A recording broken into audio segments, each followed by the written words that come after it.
Happy Friday, everyone. Here I'm with, my name's Greg Dixon. I'm here with Betty Withrow and our special guest, Ed Fox, today. And despite our title of what we're going to talk about ideas to move your business forward. And we are probably going to cover quite a bit of ground today. And maybe, Ed, maybe you can introduce yourself here. Sure, I'd love to. G'day, my name's Ed Fox. I am the owner and chief enablement officer, chief janitor also, of a few different businesses. I'm a serial entrepreneur, left school at 15 and started my first business. And I love coming up with ideas to move businesses forward. So that's what we're going to talk about today, I think. Oh, and I was born at a very early age. And my hat's kind of like disappearing. I don't know. I did issue a warning that the conversation may not be totally serious. Life's too short to be serious. I like to bring my qualifications with me. I'm totally qualified. Qualifications. There we go. Yeah. Mm-hmm. Right. The fun master. There we go. So one of the things you mentioned is that you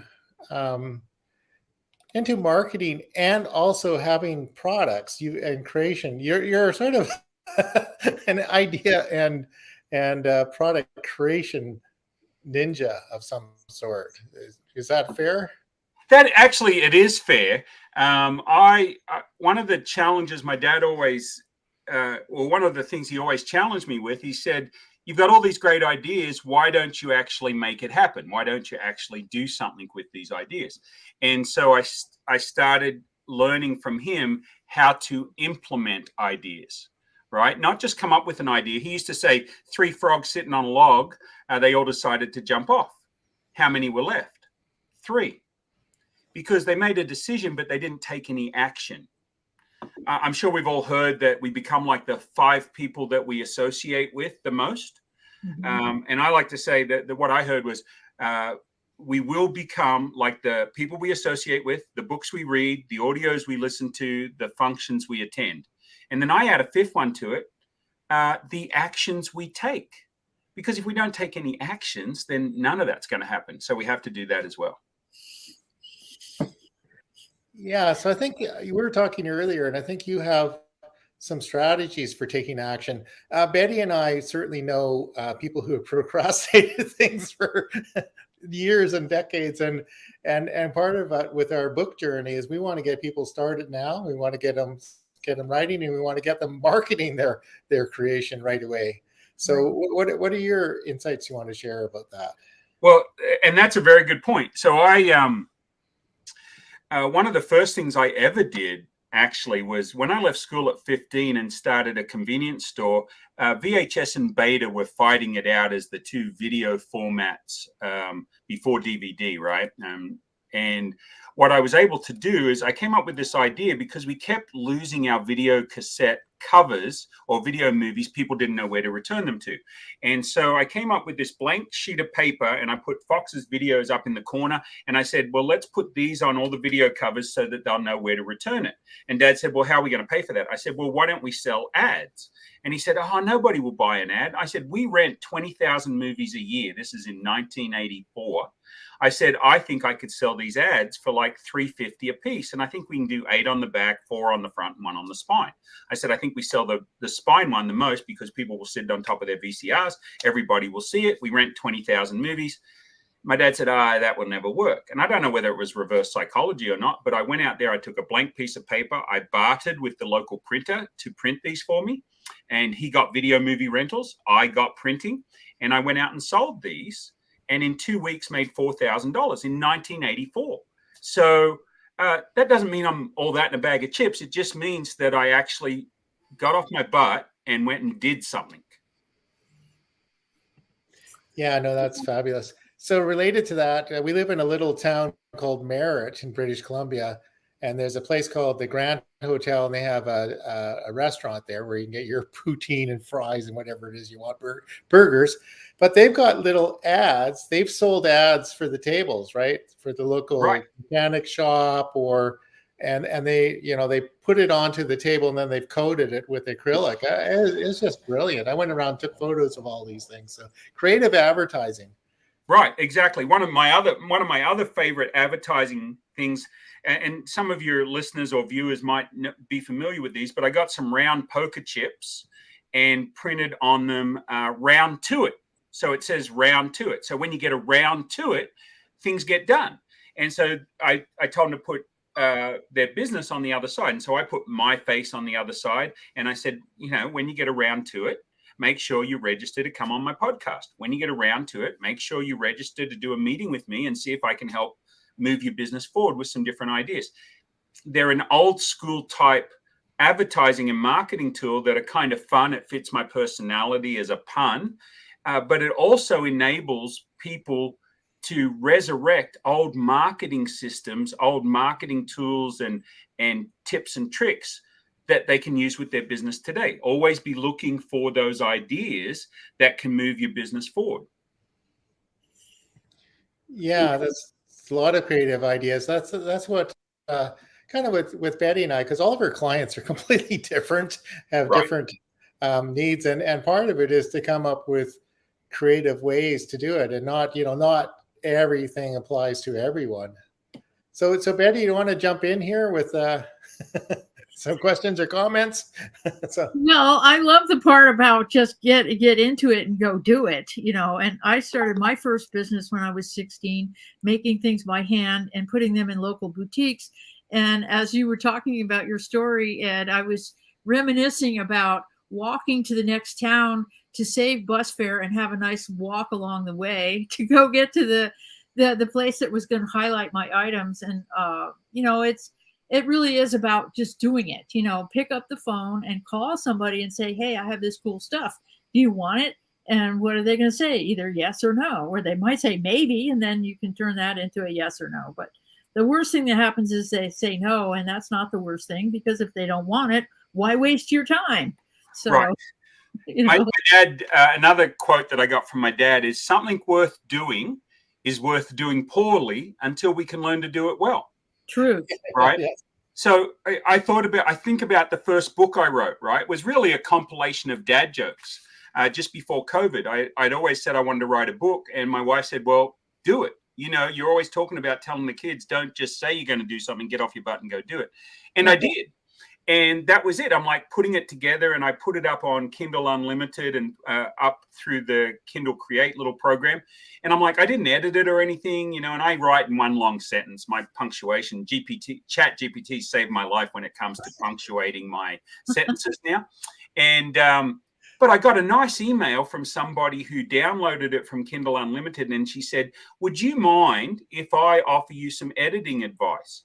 I said, no, go right ahead. I'd love feedback. And so she formatted the whole book for me and sent me this long email about all the corrections I need to make.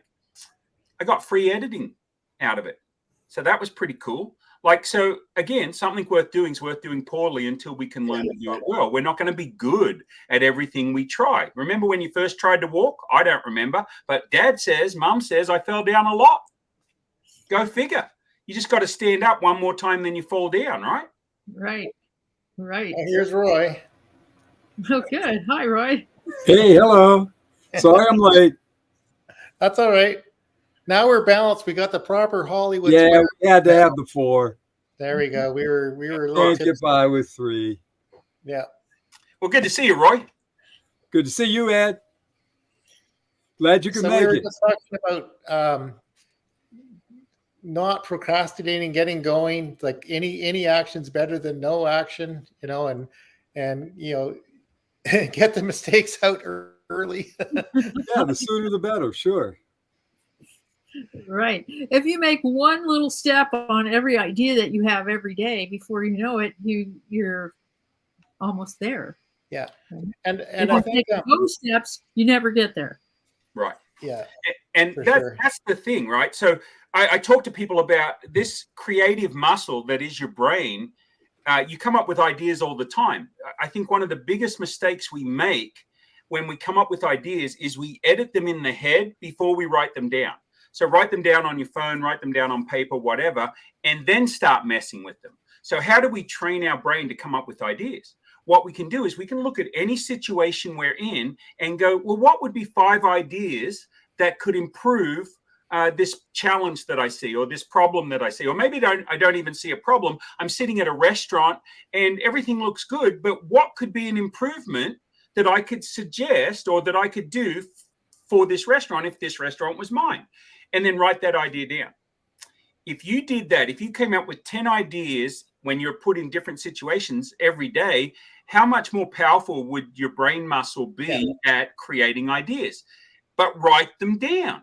Keep a little book and write. I keep a book over here and I write down my ideas. Most of them are junk, but some of them are cool. Yeah. Right. And then you can go in and edit them after you write them down. That's what you do. So if the idea is, oh, I'm going to come up and I'm going to make a little doll of me that's going to tell dad jokes. Oh, I don't know how to do that.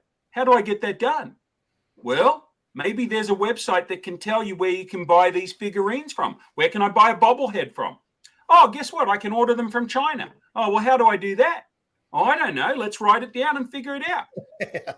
Everything's figure outable. Especially today. I mean, you know, the internet can give you some bad advice, but it can also give you some good advice. Oh, yeah. There's usually pretty easy to find somebody that can help you with almost anything. Yeah. Yeah. Yeah. Well, I've got my what do they call it? A prototype. And from the prototype, I've ordered 1,000 of them. They're going to land somewhere just after Christmas. And, Special Ed Fox, he's got 101 dad jokes in 9 minutes. I started a TikTok channel because my daughter, who was like 22 at the time, said, Dad, whatever you do, don't do TikTok. I'm like, I'm going to do what you did when you were 17 and I told you not to do something. You did it anyway. So now I have 400 dad jokes up on my TikTok channel. I'm going to have my... Yeah, some of us never grow up. That's me. What's the point anyway? Right. Yeah. Well, I have this question I love to ask when I'm going through ideas, which appear tremendously all the time. What would this be like if it was easy? Because the best ideas are ones that make things easier. And so if I find I'm like, oh man, how did I land in this swamp? I'm like, okay, what if this was easy? What if you're not really in a swamp? What if you're taking swimming lessons? Learn to do the backstroke and conserve your energy. Taking that kind of a point of view gives you back the energy of the situation that you might otherwise throw away being stressed out. Right. Yeah, exactly. Mm-hmm. Yeah. So, creativity, that's what we're all about, and having fun. Yeah. Well, Roy's heading to Myrtle Beach next week. Yeah, I'm going to have fun. Are you playing golf?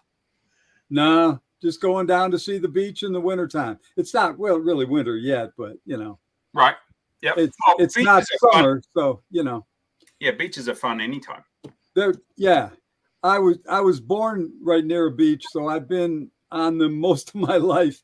Now I'm 2 hours away, but hey, that's not bad, Yeah, I grew up on the east coast of Australia, so beaches everywhere, Yeah. I'm so used to them that I really miss them when I can't get to them easily. Right. So I actually kind of appreciated Florida more than usual this trip, but that's another story. Anyway, the weather was better, wasn't it, this time, Greg? Yeah, it wasn't so stinking humid. Yeah, and it's a little bit of a breeze. I was just in Charleston, South Carolina on Saturday, Sunday, Monday, Tuesday. I drove home on Tuesday back to Nashville, and I enjoyed it. We were sitting on the beach at the restaurants eating crab and shrimp. Yeah, that's a great town. Yeah, that's a great town. I've been there too. Yeah, it's good. Lots of ghost stories there. Yeah, I know. I took my Pac-Man shirt. I have a black shirt with big Pac-Man on it, and I said, just so you guys don't ghost me, I figured I'd wear my own shirt. So yeah. Oh, ghosts are a theme right now. I'm reading through a ghost story that's quite an advanced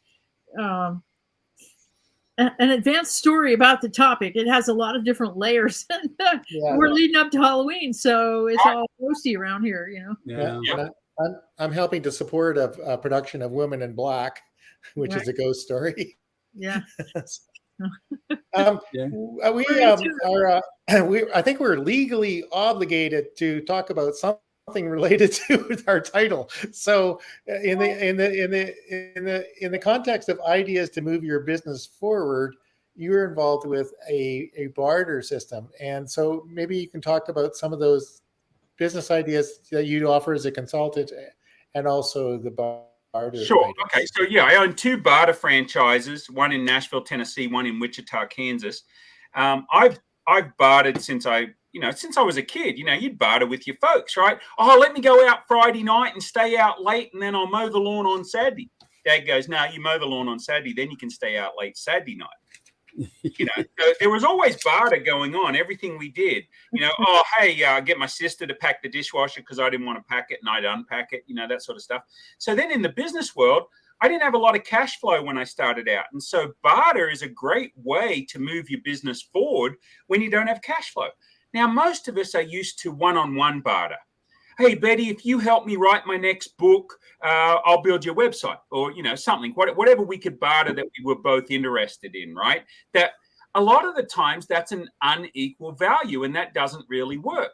And so what I started searching for was barter networks that I could trade with. And so I found one called Trade Bank and became a client. And I was actually selling advertising at the time. A coffee newspaper. Coffee News is a franchise that started up in Canada, actually. And I had 6 franchises of it in Wichita. And so I had about half of my ad space on any given week was available for barter that wasn't already sold to advertisers. And so I would use that to barter for all sorts of different things: restaurant gift certificates, tree trimming. I did $7,000 worth of tree trimming out at my property in Wichita. So barter can be used if you think about, well, take a bottle of water. So here in Nashville, I can go to one of the grocery stores and I can buy a case of 40 bottles for about 10, 15 cents on the bottle. Okay. But if I go to a convenience store or a festival, what am I going to pay for that water? Any idea? $5 maybe. Okay. 5, 4, 3, 2, whatever it is. Some people go, oh, I only pay $1 for it. Okay. Well, it only cost them 15 cents. So whether you pay $1 for it or $3 for it, I've been charged $3 before, just about choked on the water, but I was thirsty, so $3 well spent. So let me ask you this, Roy, you're the water vendor and I'm a hot dog vendor. You're hungry, I'm thirsty. We don't know each other. Betty comes along, she's in the barter exchange, and she says to Roy, hey, I've got a guy that wants a couple of hot dogs. Would you trade a couple of bottles of water for a couple of hot dogs? Well, sure. So we've got 15 cents into a bottle of water. We've got about 30 cents into a hot dog. We're selling 2 bottles of water or 2 hot dogs for $5. Is it smarter to pay the $5 cash or to trade 2 bottles of water that cost me 15 cents a piece for 2 hot dogs that I'm hungry to eat? And avoid the tax. No. You got to pay your taxes. In this country, anyway, it says right on your form, did you do any barter deals? Put in the amount of value of the barter deals that you did, because we're going to tax you on it. So good old boys like to get around the tax by saying, oh, no, I didn't do any barter, officer. Didn't do any barter, tax man. But they did, and they should pay their taxes. Give to Caesar what is Caesar's. That's what I say. Anyway, but you pay your taxes. You're going to pay your taxes either way. You're going to pay your sales tax on the $5 that you made, or you're going to pay your income tax on the $5 that you made to buy your hot dogs, or you're going to pay your sales tax on it too. Like, we're going to get taxed, and then we're going to get taxed, and then we're going to get taxed again, right? But that's still going to be there. Taxes are going to happen. But I've been able to trade my 2 bottles of water for 2 hot dogs. I'm only out 30 cents, right? Instead of $5. So learning how to barter and learning why barter is a really important part of commerce and the way businesses can use it to move their business forward. Imagine if you are a restaurant with empty tables. How much is that empty seat worth to you each week, each month, each year? Our Restaurant and Hospitality Association says that an empty seat at a restaurant is worth about $20,000 a year in revenue. Imagine being able to fill that seat. That means an extra $20,000 a year in revenue. If you've got 30% food costs, so of that $20,000, what is that? $6,000 is going to be food cost. If I could trade you $20,000 worth of marketing or advertising, $20,000 worth of window cleaning or carpet cleaning for $6,000 worth of food cost, would you do it? Sure. Or what do most people do? They go out, they try and acquire customers. They've got an acquisition cost for that new customer. They do all this marketing, advertising, everything to get new customers in the door. They get their $20,000 in revenue, and then they go out and buy advertising, carpet cleaning, window cleaning, and they're paying cash retail. But most of us, if we're given the option of saving 5, 10, 15% as a business owner, we'll fall over ourselves to save that sort of money. With a barter network, they could save 30 to 50 to 70%. And they fold their arms and they go, no, I just want to use cash. Well, you're an idiot. I'm sorry. Did I say that out loud? Oh, you might be mistaken.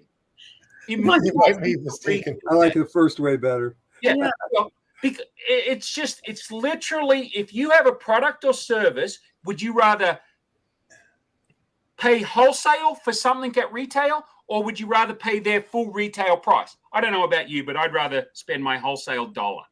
It's like buying high and selling low when you're trading, right? Yeah, exactly. Well, you can short sale, but that's I'm learning about stocks and how to short sell. And man, did you ever seen that? Have you seen that movie Dumb Money? Yeah. No. Yeah, it's the one about GameStop, and the guy kept telling him to buy GameStop, and the big hedge funds lost out on it. It's a great movie. It's worth what I didn't understand half of it, but it was worth watching.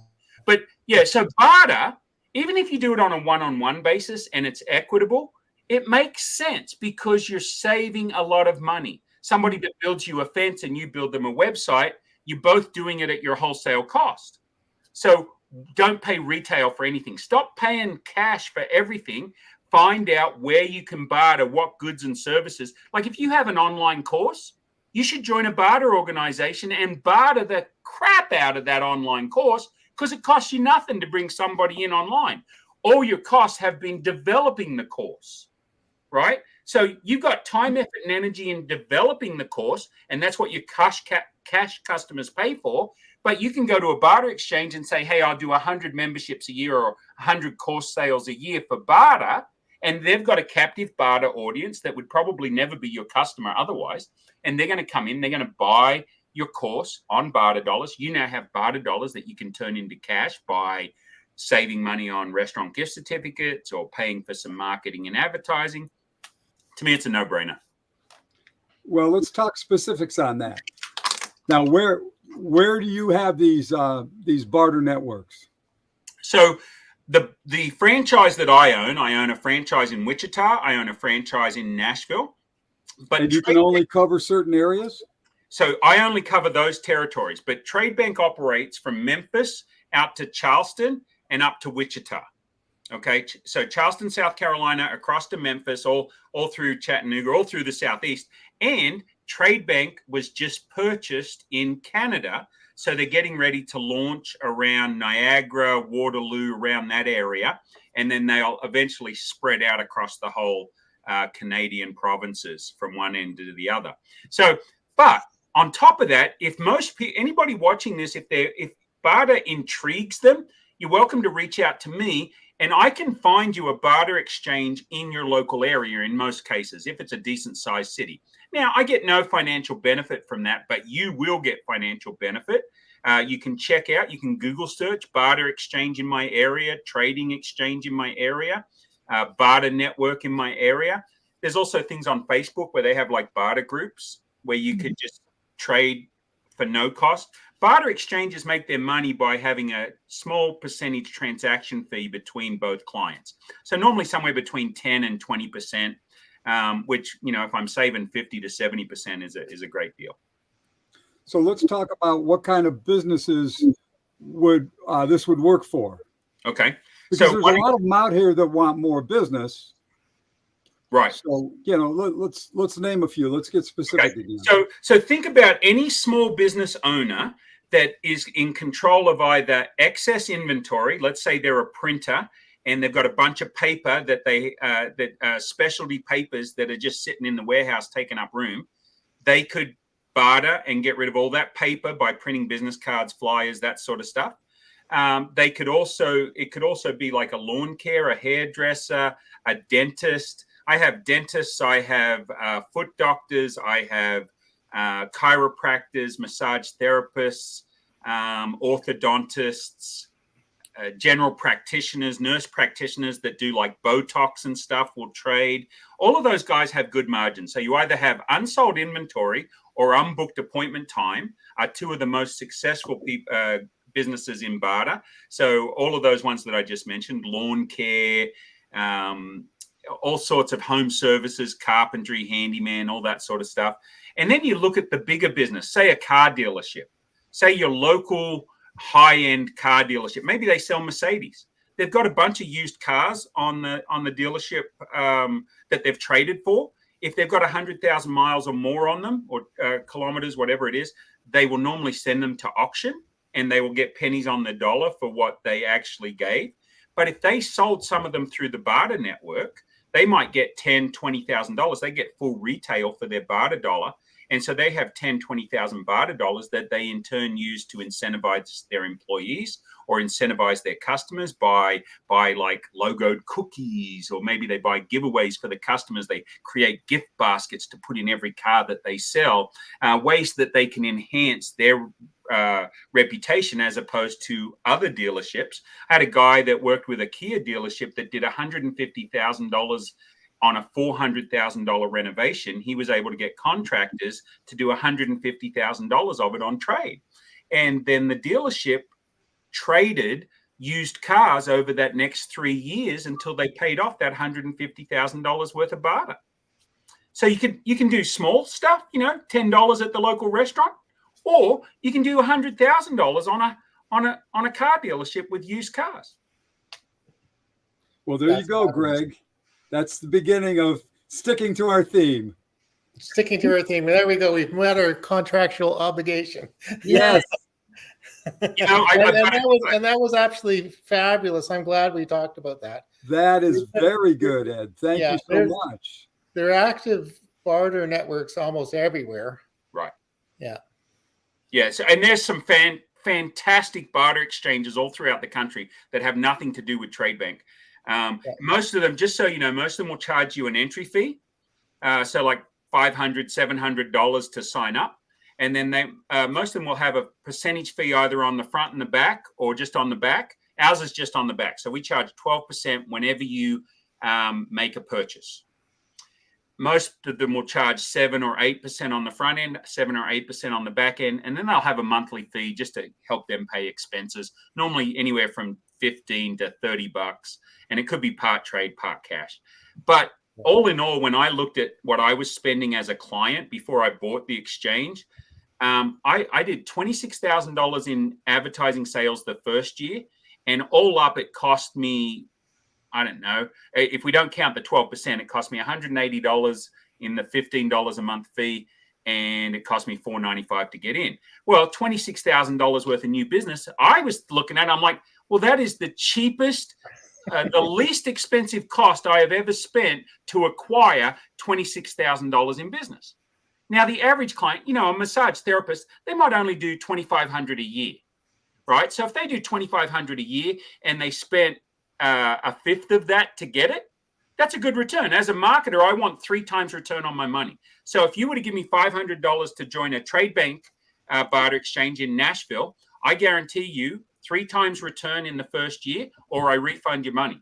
Now, not most barter exchanges don't give a money back guarantee, but Trade Bank does. You heard it here, business owners. Yeah.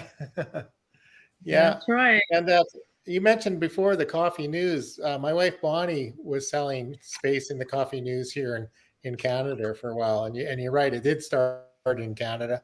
And then there are a couple of look-alike rivals to it, but it's a pretty good, inexpensive advertising medium for the right business. Exactly. Yeah. So we charge $1,200 a year to go in the paper every week for 52 weeks, and our viewers were 1.2 million views a year for $1,200. It just, coffee news is a great way to be known in your local community. Because the cool thing about coffee, and I no longer own the franchises, I just want to be clear, but Bill Buckley and his team out of Bangor, Maine, that now own that business, it was the most effective, affordable advertising I did. So I used to say 3 meals a day, 7 days a week, 365 days a year, somebody is looking at my ad in Coffee News somewhere in my city.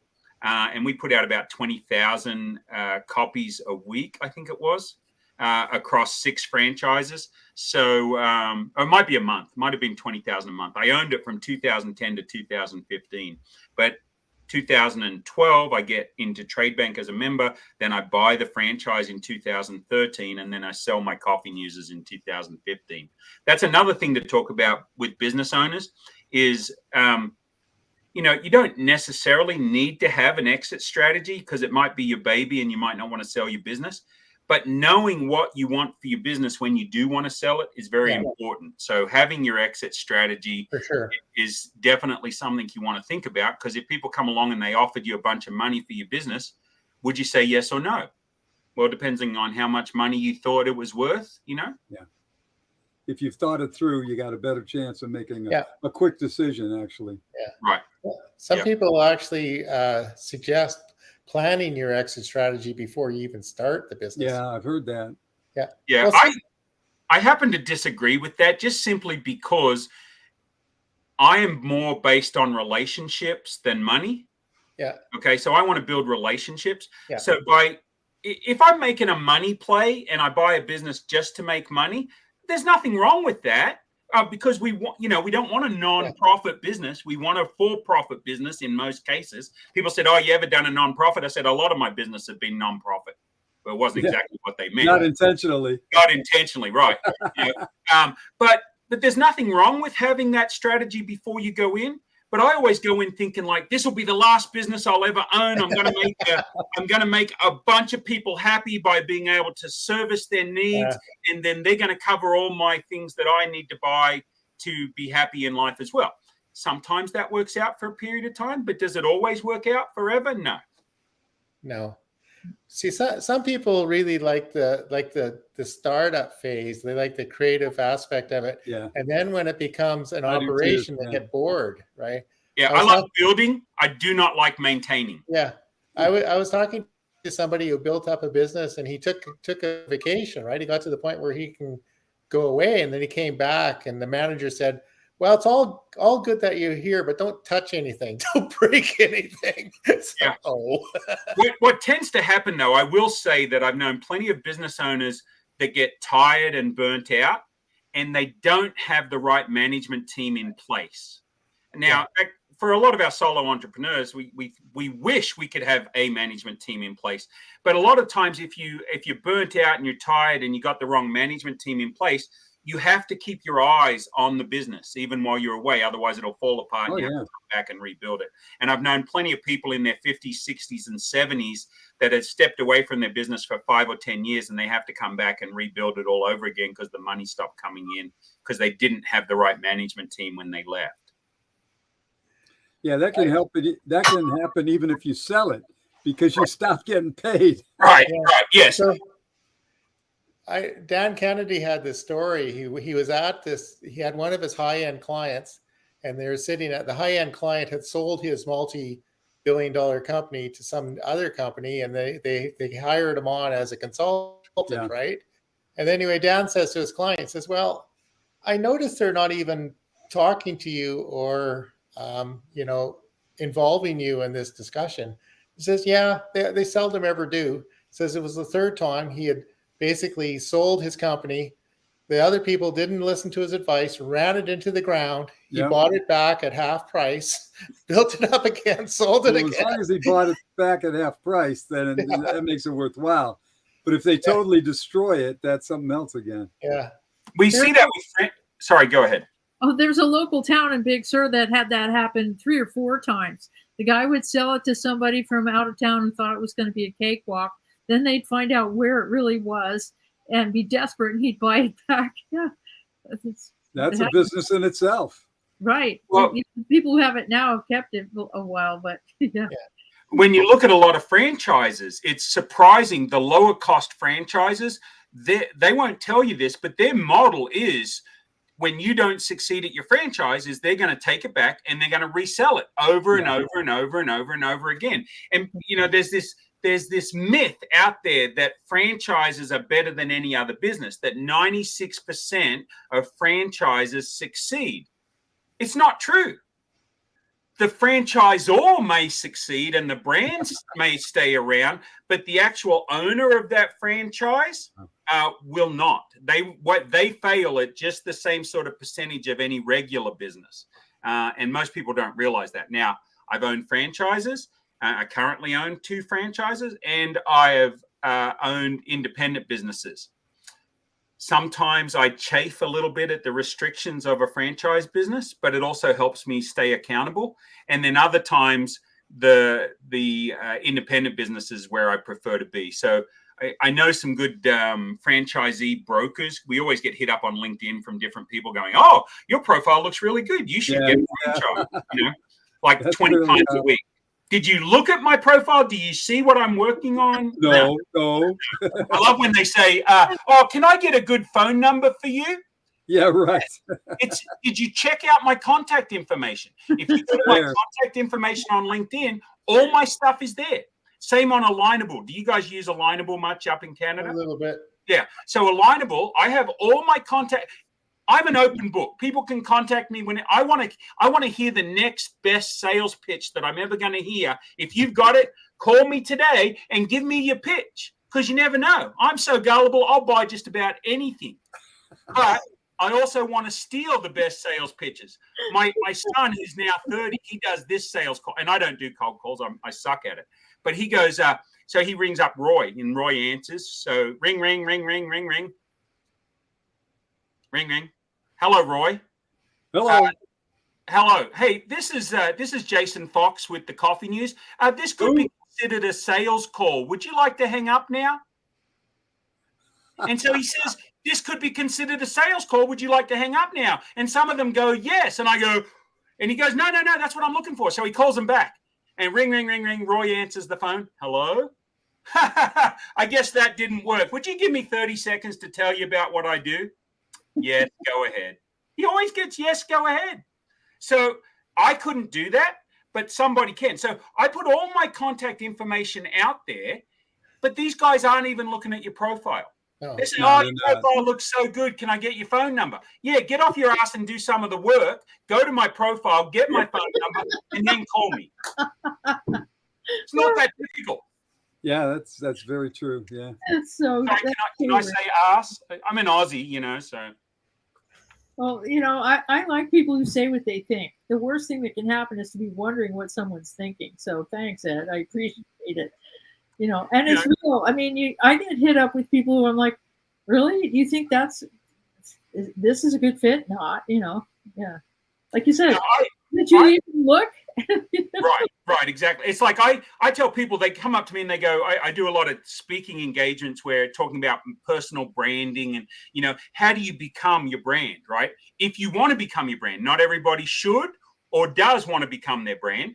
But if you want to become your brand, people come up to me and go, I wish I was more like you. No, be you, be authentically you, be who you are.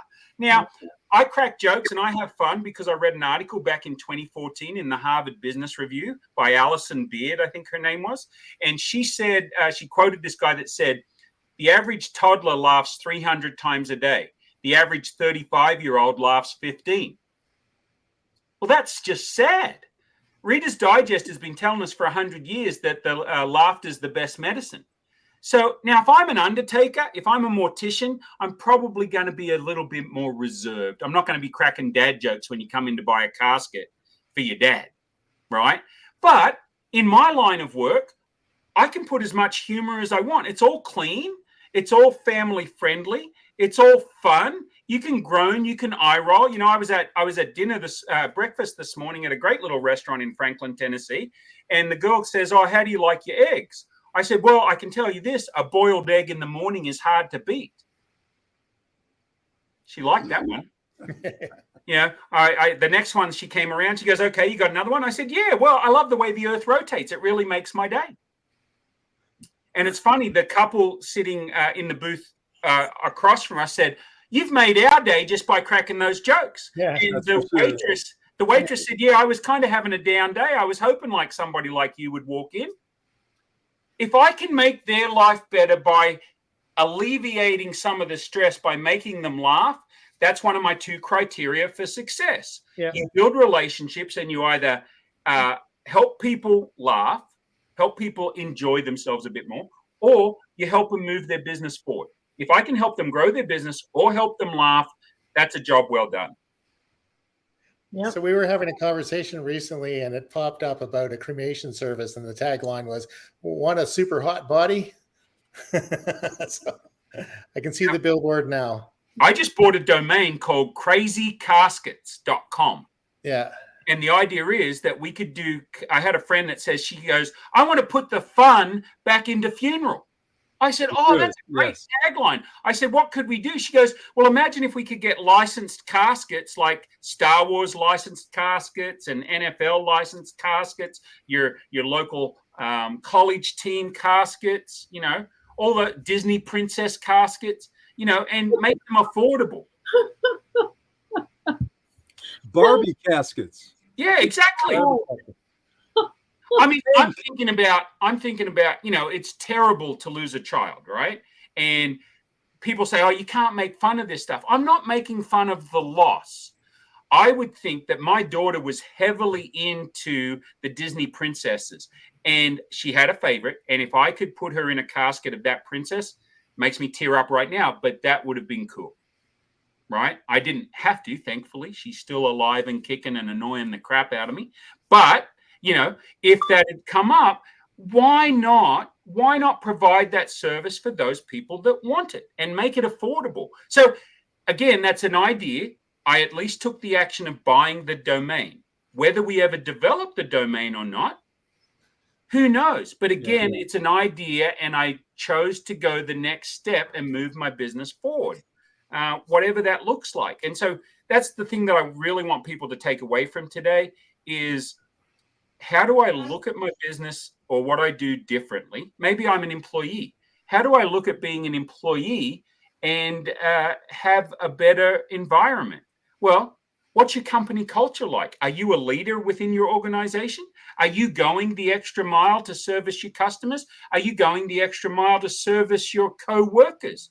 Are you doing the extra things for your manager that makes you a leader? "Oh, I don't get paid for that." Dude, do you want a better work-life balance? Then do more stuff for other people. Add value. Yeah. Yeah, that's perfect. Mm-hmm. If you didn't make today better for somebody else, you wasted your day. I think so. Yeah. I think so. You want to hear my top 3 dad jokes? Okay. I think I told you one of these when we met last time, but was watching a Netflix documentary on beavers. Yeah, best damn show I've ever seen. Okay, no laughter. All right, we'll try again. You guys. That one. We heard that last week. Yeah, you heard it. We heard that last week. One of my Yeah, but we have favorites. to pretend they're fresh because this is live, right? Yeah. Oh, So the other one that I really like is what did the 80-year-old pirate say at his birthday party? "I'm 80. That's good. That's clever. And then my third favorite is, I did tell you this last week, but it is so awesome. Norwegian Navy putting barcodes on the sides of their warships, so when they come back to port, they can Scandinavian. Yeah, Scandinavian. Yeah. Those I didn't invent any of them. Mine's a little twisted and dark. What do you call a happy cannibalistic warrior that eats his girlfriend? A gladiator. Gladiator. So mine are a little dark and twisted, but you know, they're still fun. It still works anyway, Ed. They still work. So I'm confused here, Greg. It's got your picture and your name, but my link tree. Yeah, so I can put up a comment here. Oh, okay. So this is your link tree. Yep. So they can get a hold of, if they haven't written down your phone number already, they can get it at the link tree. I put it in. I posted in the chat, so I can change to something else here. You know, like Healthy, Wealthy there Camper. you go. That's Bonnie and I Cool. dancing on the RV. And then you also mentioned the Wichita. Let's see here. The Wichita Trade Bank link. Yep. And then Tradebank.com and Nashville.tradebank.com. and Nashville.tradebank.com. But folks, if you just need to have a conversation, right? If they just need to have a conversation about their business, I'll give them an hour for free. You know, they got to put up with a couple of dad jokes, but I'll give them an hour. Yeah, for sure. Yeah, at least you've got the warning there, right? That's right. That's right. They can't say they weren't warned. Yeah. I don't know how long you want me to talk. Like I can keep talking for hours about different things, but I've got to go. I'm helping with a cancer benefit concert in Vancouver, and I got to go downtown because we've got a bunch of auction items that we're going to set up. Well, and yesterday was a schmozzle, total show. Today we've got some breathing room. Well, too bad I didn't know ahead of time. I would have donated a couple of hours of business education or advice. Feel free to give it away. I don't know if you've got time to write up a certificate or for the next event. Just contact me. I like doing that sort of stuff all the time. Yeah, I was talking to somebody at a meeting, and my phone was going ding ding ding ding ding ding, and I looked over there, something about a guitar, ding ding ding ding. Anyway, Paul Rogers had donated a signed album, signed vinyl, and an autographed guitar. So wow, we got some really good stuff for the auction. Awesome. And some of the things that other people may have disappear before it gets to the auction floor. Yeah. As long as they write a big enough check. Yeah. One of them was a woman here named Lee Aaron, who has sort of had a rock career and also a jazz career. And one of the things she's put in a jacket and a very sexy bustier that she used on one of the album covers. And that may not actually make it to live auction, I think. Probably not. Yeah. Good stuff. Yeah. Well, thanks for having me on, guys. I appreciate it. It's our pleasure, Ed. Thank you. Yeah, we'll have to do it again. And when all of your little dad joke things come out, I'm calling them figurines. I don't know. Your figurines. Maybe we can give them out as to our listeners. Have a contest, right? There you go. Yeah, I'll donate one for a contest. Have them like or share your podcast or whatever. That would be cool. Have them share a post and just track them. Yeah. And track them. And I'm sure we're all going to order some for ourselves. Okay, awesome. That'd be great. And I'll keep them the same price in Canadian dollars as I would in US dollars. So that should save you some money too. Yeah. That's no good for me. Hey, that's so good for you. That's what when I was driving the service, right? Some people say I didn't have any Canadian money, but I just have US money. It says that's okay. We'll take it at par. There you go. Yeah.